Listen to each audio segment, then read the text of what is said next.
Nah, kita belajar sekarang filosofi-filosofi dari minimalisme. Yang pertama, filsafat cukup. Hidup ini sebenarnya tidak mengejar lebih kalau kita tidak ingin masalah.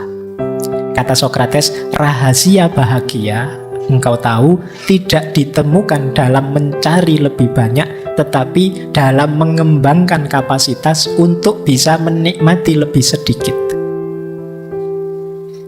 Jadi kamu latihanlah bukan punya banyak hal yang kamu inginkan, tapi latihanlah bisa menikmati yang lebih sedikit dari yang kamu miliki. Itu akan membuatmu bahagia. Jadi kembangkan dirimu ke level bisa menikmati yang sedikit, bukan ke level punya banyak hal, punya banyak barang. Nah, nanti kalian akan bahagia.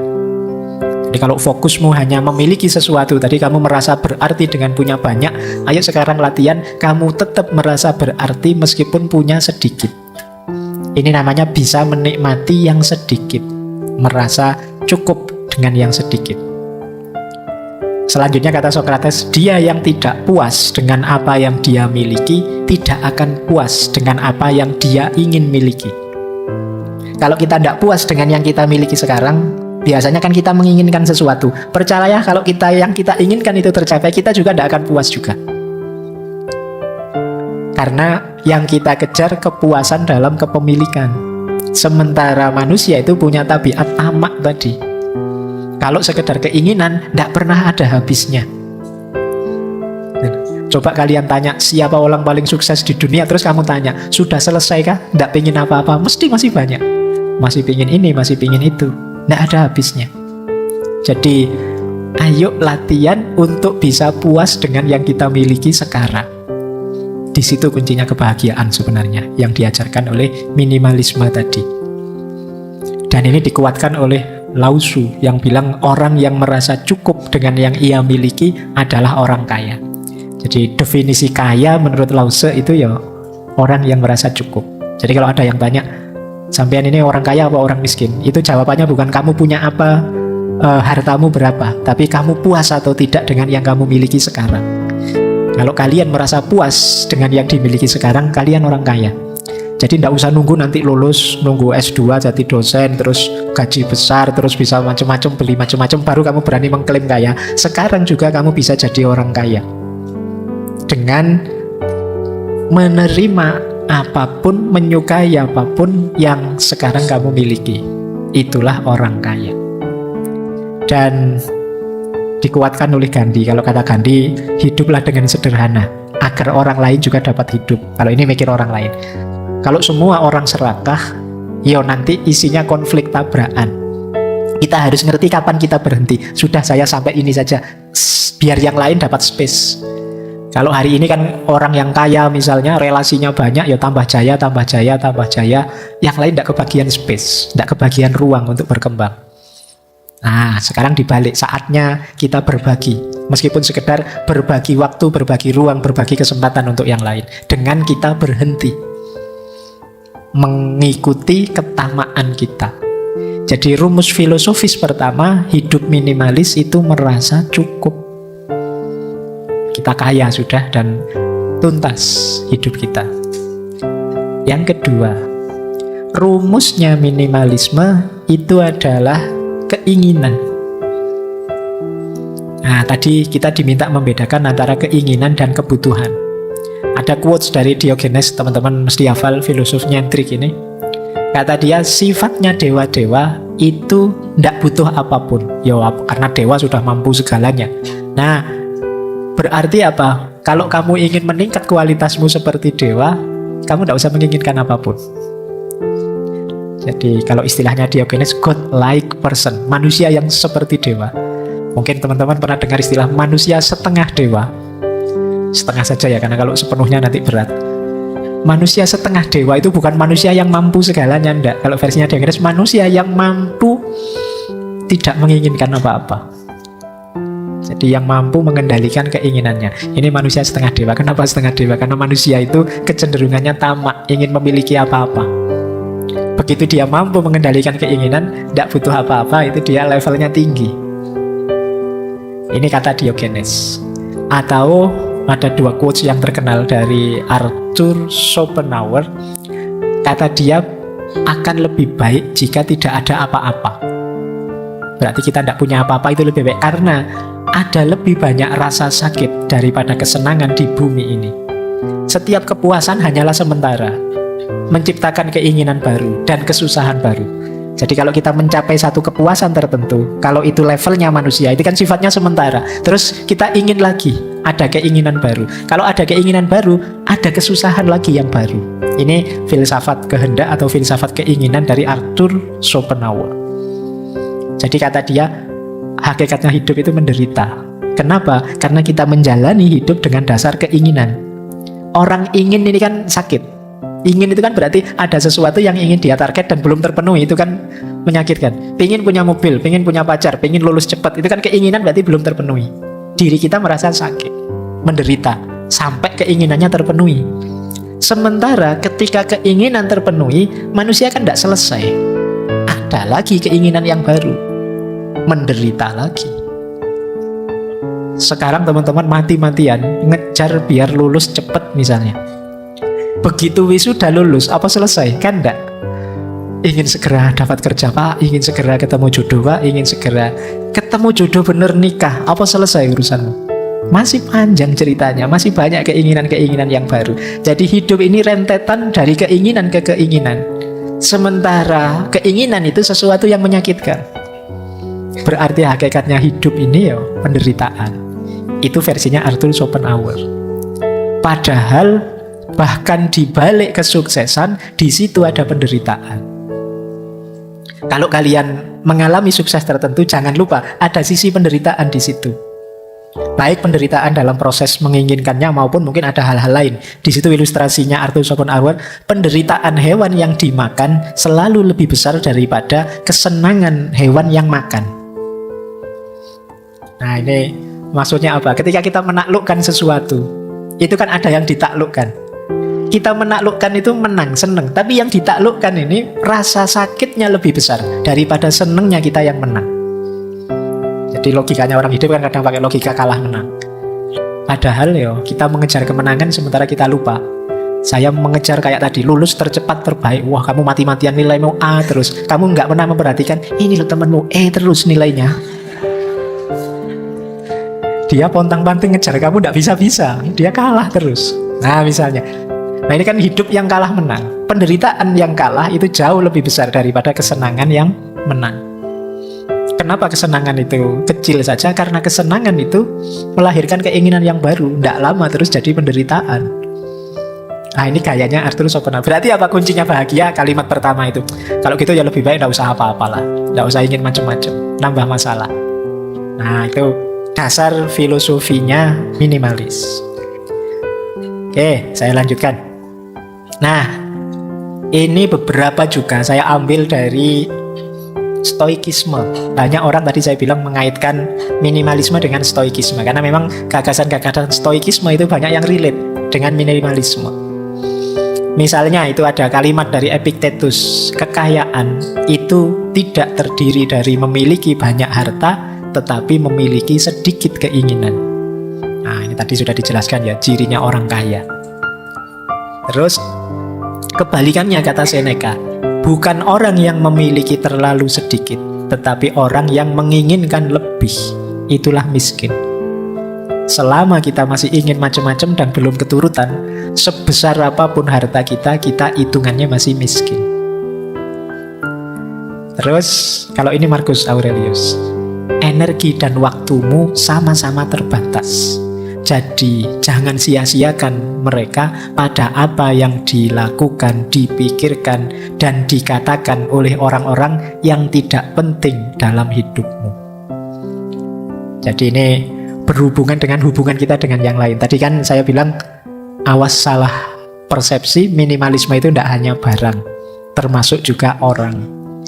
Kalau di antara keinginan kita adalah disenangi semua orang, dipuji semua orang, dan kita mati-matian menuju ke sana, kalau versinya Marcus ini ya kita sedang memboroskan energi dan waktu kita. Eman-eman. Ayo kita gunakan saja untuk yang manfaat. Biarlah ada orang tidak setuju, tidak suka. Asal kita yakin ini baik kok. Asal kita yakin ini sudah benar menurutku. Jalan saja. Kenapa? Ya kalau kita ngeladeni komennya orang, kata-katanya orang, tidak ada habisnya. Tidak mungkin semua orang seneng. Tidak mungkin. Pak, saya lihat ngaji filsafat itu kelihatannya seneng semua. Iya, viewernya sedikit. Yang tidak seneng tidak ngomong, males, apa tidak berpengaruh. Jadi tidak mungkin semua orang seneng. Pasti ada yang tidak seneng. Ya kalau ngaji filsafat mungkin ya tidak seneng, tidak ngomong juga, tidak keluar juga. Ya mereka tidak seneng gitu aja. Jadi tidak usah fokus ke sana. Kalau mikir ke sana nanti jangan-jangan waktu dan energimu habis untuk yang tidak penting. Pernah tidak kalian habis posting sesuatu terus bolak-balik kamu tengok yang nge-like berapa ya? Yang sudah nonton view berapa ya? Kalau kamu sering begitu ya kemungkinan energi dan waktumu habis. Sudah, kalau kamu anggap postinganmu penting, posting saja. Selesai. Terserah orang apresiasi atau malah buat kontroversi, ngeritik, ya monggo saja. Tapi saya tahu yang saya posting ini baik. Nggak usah ngukur komentarnya orang dan lain sebagainya. Nah, ini nasihatnya Markus. Bersih-bersihnya juga, ini termasuk contoh bersih-bersih orang lain yang nggak penting. Maka dilanjutkan oleh Markus dengan memprioritaskan hal-hal yang tepat, keluarga, teman, usaha, kesejahteraan, engkau akan menemukan kepuasan dan harmoni. Jadi kalau tadi sudah bersih semua, barang yang tidak penting, teman yang tidak penting, situasi yang tidak penting sudah bersih, di situ kita ketemu harmoni dan kepuasan dalam hidup. Nah, baik, ini filosofi selanjutnya. Nah, filsafat minimalisme lagi berhubungan dengan menemukan yang lebih hakiki dan berguna. Jadi tadi intinya kan ini sebenarnya, kenapa sih harus dibersihkan, dibuang, diseleksi, dibagikan? Karena tidak hakiki atau tidak berguna. Kata William Morris, jangan engkau memiliki barang yang tidak kau ketahui gunanya atau tidak kau yakini keindahannya. Jadi parameternya dua malah ini, guna dan keindahan. Nah, kata Sokrates lagi, apakah engkau tidak malu, begitu peduli pada perolehan uang dan ketenaran dan prestise, ketika kamu tidak berpikir atau peduli tentang kebijaksanaan dan kebenaran dan peningkatan jiwamu? Kita itu sering lebih nganggap penting uang, ketenaran, prestise. Prestise itu berarti gengsi. Ketenaran ya nama besar di tengah masyarakat. Uang, kekayaan. Kita sering lebih fokus ke situ daripada yang lebih hakiki. Kalau versinya Sokrates yang lebih hakiki, kebijaksanaan, kebenaran, dan peningkatan kualitas jiwa kita. Ayo fokus ketiga yang hakiki ini dan buanglah fokus ketiga yang awal. Uang, ketenaran, prestis. Bukan berarti kita jangan kaya, bukan berarti kita tidak usah terkenal atau apa. Uang, ketenaran, prestis itu efek saja, implikasi logis saja kalau kita serius mengejar kebijaksanaan, kebenaran, dan peningkatan jiwa. Jadi kalau kita serius dalam hidup ini, menjalaninya sebijaksana mungkin, sebenar mungkin, dan melakukan perbaikan diri terus-menerus, insya Allah ya kekayaan akan datang. Uang itu otomatis datang. Ketenaran juga akan datang. Prestis, gengsi juga akan hadir. Tidak usah khawatir. Yang sifatnya niscaya tidak usah kamu kejar. Kalau saya kerja keras ya otomatis uang datang. Kalau saya ngomong yang baik-baik, yang benar-benar dan cocok untuk banyak orang, ya otomatis saya akan dikenal orang. Kalau saya melakukan yang baik-baik terus, ya otomatis punya nama baik di tengah masyarakat sudah. Itu implikasi logis. Tidak harus kamu jadikan target. Nah, ada lagi quotes, isi hidupmu dengan pengalaman, bukan barang. Miliki banyak cerita untuk dikisahkan, bukan barang untuk ditampilkan. Jadi alih-alih ngumpulin barang, yuk ngumpulin pengalaman. Tambah pengalaman sebanyak mungkin, biar nanti ada yang diceritakan untuk generasi yang akan datang. Jangan sampai besok kalau kamu dongeng ke anakmu, Pak, Bapak dulu waktu muda gimana sih? Gimana ya Bapak yo biasa-biasa saja, tidak ada ceritanya, itu kan ya tidak enak. Yuk bikin cerita, tulislah dongengmu yang luar biasa, biar bisa dikisahkan pada anak-anakmu. Bapak pernah ini loh, pernah itu, dan lain sebagainya. Jangan sampai bingung sendiri kamu. Yo bapak yo sekolah, terus kerja, terus kawin, terus kamu lahir. Cokopet ceritanya. Nggak ada yang istimewa. Nah, jadi ayo mengoleksi kisah-kisah hebat tentang diri kita. Tidak sekedar mengoleksi barang-barang untuk dipamerkan. Jadi kita masuk ke yang lebih hakiki dan bermakna. Filsafat yang terakhir, jangan memperumit hidup. Nah ini ada kalimat dari Konfusius ya. Hidup ini sederhana, tetapi kitalah yang ngotot untuk membuatnya rumit. Jadi ada lagi satu kalimat dari Carver itu. Saya tidak mengatakan tidak karena saya sangat sibuk. Saya mengatakan tidak karena saya tidak ingin terlalu sibuk. Ini maksudnya tidak ingin terlalu ruwet, tidak ingin terlalu rumit. Jadi ini nasihat dari Konfusius. Hidup ini sederhana, kita seringkali bikin rumit, bikin ruwet. Kadang-kadang kita itu kan rumit, misalnya masuk ke sini saja, nyari tempat duduk saja kadang mikir, ini saya harusnya nyari yang deket tembok, karena kalau deket tembok saya bisa sandaran. Kalau sandaran bisa lebih anu. Tapi nanti kalau sandaran ngantuk gimana dilihat orang banyak, malu juga ya. Kalau begitu sandarannya yang biasa saja agak miring gitu. Tadi ruwet, wong tinggal masuk duduk saja, mikirin jelimet. Mau masuk ke sini mikir, ini saya harus datangnya tengah-tengah biar nggak terlalu nyolok. Kalau duduk terlalu depan malu dilihat Pak Faiz, terlalu belakang nggak denger. Agak tengah-tengah asal nggak anu. Kita terlalu jelimet, terlalu rumit memikirkan hidup. Ada quotes itu yang saya ambil menarik, yang judulnya Why Complicate Life? Kenapa sih kita bikin hidup itu ruwet? Missing somebody, kalau kangen dengan seseorang ya call, teleponan. Kalau nggak diangkat ya nasib. Iya. Ya tapi kan kamu lega daripada bolak-balik rindu neng yo. Kamu sakit sendirian. Wanna meet up, ingin ketemu ya diundang. Kalau dia tidak datang ya tidak apa-apa. Tapi kan diundang tidak datang ya sudah. Kalau kamu ingin dipahami orang ya jelaskan. Kalau kamu punya pertanyaan ya tanyakan. Kalau kamu tidak suka bilang saja. Kalau kamu suka ya ucapkan. Kalau kamu ingin sesuatu minta. Kalau kamu cinta seseorang katakan. Ya kan? Wong tinggal bilang aja cik ruwet deh kamu itu. Iya kan? Tinggal bilang aku suka, aku senang, aku cinta. Selesai, urusan ditolak tidak ditolak belakangan. Tapi kan kamu lega sekarang. Sudah bilang. Kadang-kadang kan kamu mikir terus ini, waduh gimana ya, rasa ini ku bawa kemana? Ya salahmu dewe. Kamu bikin ruwet hidupmu sendiri. Nah, minimalis juga begitu prinsipnya. Sederhana saja, simple saja. Tidak usah terlalu dibikin ruwet. Tidak lulus kuliah ya diulang. Kan selesai. Kamu mikir panjang-panjang ya aslinya tidak lulus ya gimana lagi? Ya kan, lapar ya makan, haus ya minum, kan gitu. Pak saya pingin puasa Pak, tapi tidak kuat, khawatir sakit ini sakit itu dan lain sebagainya. Ya sudah, kalau tidak kuat kan banyak konsesi-konsesi. Agama saja ngerti, tidak dibikin ruwet. Saya sholat tidak kuat berdiri ya duduk, tidak kuat duduk ya berbaring, tidak kuat berbaring ya pakai isyarat. Itu kan mikirnya simple, tidak ruwet. Kita yang suka membuat ruwet apa-apa banyak hal. Jadi mau apa saja diskusi dulu panjang lebar. Akhirnya kegiatan tidak jalan-jalan. Rapat lama-lama keputusannya kita rapat lagi ya. Wah. Lah terus tadi rapat itu ngomong apa kok terus rapat lagi.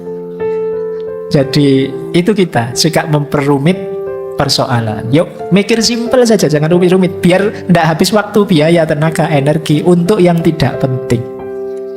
Nah tentang yang ini boleh nanti dibuka ketika kita membahas overthinking. Overthinking itu jenis ketika kita memperumit sesuatu yang sebenarnya simple. Terakhir, ini sebenarnya trailer untuk minggu depan.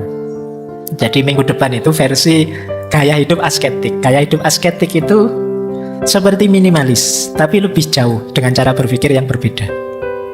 Jadi agak menjauh dari dunia dengan pola religiusnya sendiri. Itu gaya hidup minimalis. Jadi di situ saya sebut bahwa gaya minimalis ini sebenarnya ada di hampir semua agama dan diteladankan oleh banyak pemuka agama.